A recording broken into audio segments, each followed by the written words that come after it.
Hi guys, कैसे हो आप लोग। मेरा नाम है प्रशांत जैन। आज मैं एक ऐसे पर्सन के रूप में आप लोगों से बात करना चाहता हूं जो पिछले 3-4 सालों से एक पैटर्न ऑब्जर्व कर रहा है। हर साल हम लोग 20 जेईई मेन के पेपर एनालाइज करते हैं और एक चीज निकल के आती है कि जेईई मेन के अंदर मैथमेटिक्स टफ और लेंदी है, फिजिक्स केमिस्ट्री बहुत ज़्यादा ईजी है। फिजिक्स केमिस्ट्री की जो अब एक्चुअल वैल्यू है ना, वो बहुत कम हो गई है बच्चे की प्रिपरेशन के अंदर। बच्चे को समझ ही नहीं आ रहा कि वो कैसे फिजिक्स केमिस्ट्री को पढ़े और कैसे मैथमेटिक्स को पढ़े। एनटीए ने डायगोनली अपोजिट इन सब्जेक्ट्स को पहुंचा दिया है। सबसे पहले मैं मैथमेटिक्स की बात करता हूं। इस साल मैथमेटिक्स के अंदर तकरीबन 10 से 12 क्वेश्चंस तो ऐसे थे जो सिलेबस के अंदर मेंशन नहीं है, एजीपी सिलेबस के अंदर मेंशन नहीं है। आए क्वेश्चन उसके प्रॉपर्टीज ऑफ बाइनोमियल कोफिशिएंट हटा दिया गया प्रॉपर तरीके से और फिर भी उसके क्वेश्चंस डाले गए। ये तो फिर भी ठीक है। कैलकुलेशन के जो क्वेश्चंस है, इंटीग्रेशन के जो क्वेश्चंस है, वो भी ठीक है, हर साल आप लोग देते हैं। बट स्टैंडर्ड कोनिक से इस बार आपने क्वेश्चन नहीं दिए। इस बार नॉन स्टैंडर्ड कोनिक के आपने क्वेश्चन पूछ लिए। पैराबोला के अंदर जो डायरेक्ट्रिक्स है वो नॉन स्टैंडर्ड है। अब ये चीजें कहां पर मिलती हैं, इनके सॉल्यूशंस कहां पे मिलते हैं? किसी भी बहुत बड़ी कोचिंग के स्टडी मटेरियल में। आज भी हम भी अपनी जो ऑफलाइन सेंटर चलाते हैं उसके अंदर जब मटेरियल बनाते हैं हम डिस्कार्ड कर देते हैं कि एनटीए ने क्या चेंजेस किए, सिलेबस चेंजेस। हम सब चीज़ें पढ़ा रहे हैं क्योंकि हमें पता है एनटीए वायलेट करेगी अपनी बातें। हमें पता है कि वो ऐसे क्वेश्चंस देंगे जिन क्वेश्चंस को केवल कोचिंग के मटेरियल से ही सॉल्व किया जा सकता है। और मैं इसका बहुत लॉजिकल एक्सप्लेनेशन देता हूं आप लोगों को। 10 पेपर अभी बनाने, 10 पेपर बाद में बनाने, मैथ्स के 500 क्वेश्चन देने, 500 हाई क्वालिटी क्वेश्चन देने के लिए कोई ना कोई मटेरियल तो रेफर करना पड़ेगा। तो मेरा क्वेश्चन ये है कि क्या NTA offline coaching material access कर रही है? मेरा बहुत सिंपल सा क्वेश्चन है और मेरा ये मानना है कि कर रही है।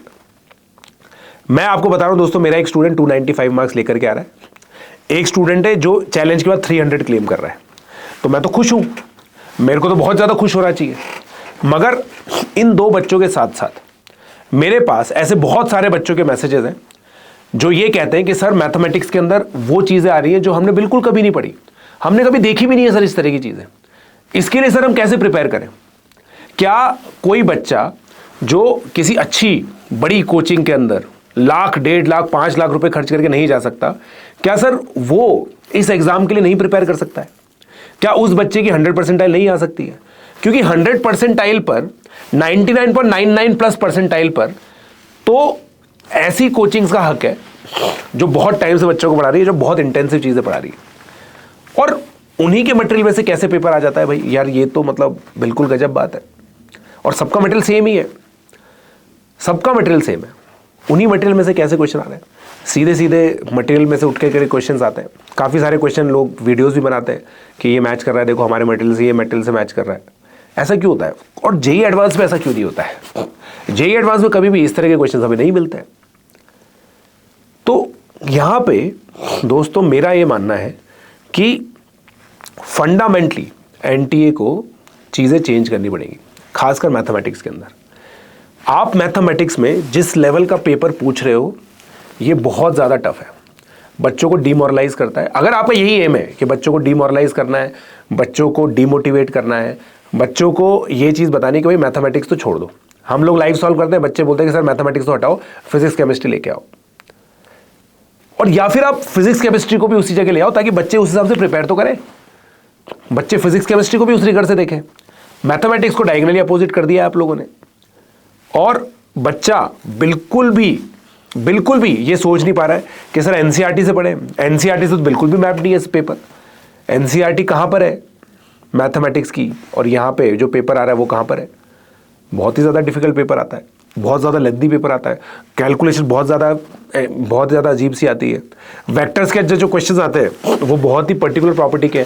मैट्रिक्स के अंदर एक क्वेश्चन था जिसमें ट्रेस ऑफ बी निकालना था, जिसमें बी को एडजॉइंट ऑफ 2a दे रखा था।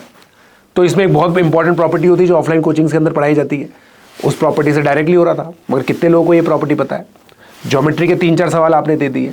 HGO, ortho centre, circum centre और सेंट्रॉइड कोलिनियर होते हैं, 2:1 का रेशो होता है। ये सब बहुत ऐसी प्रॉपर्टीज है जो नॉन रूटीन मैथमेटिक्स में पढ़ाई जाती है।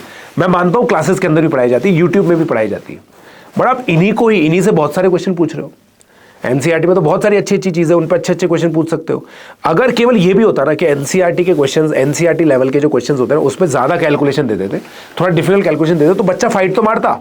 यहां पे तो हर पेपर में, हमने सारे पेपर देखे, तकरीबन 7 से 10 क्वेश्चन ऐसे हैं जो प्रैक्टिकली अनडुएबल है विदाउट एक्सप्लिसिट एक्सपर्टाइज वाली नॉलेज। अगर आपके पास एक्सपर्टाइज वाली नॉलेज नहीं है ना, आप उन क्वेश्चन को छू भी नहीं पाओगे। प्रॉपर्टीज ऑफ बाइनोमियल कोफिशिएंट, ऐसे क्वेश्चंस आए। तो क्या चीज होने की कोशिश कर रही है, मेरे को तो बिल्कुल ये चीज समझ में नहीं आ रही।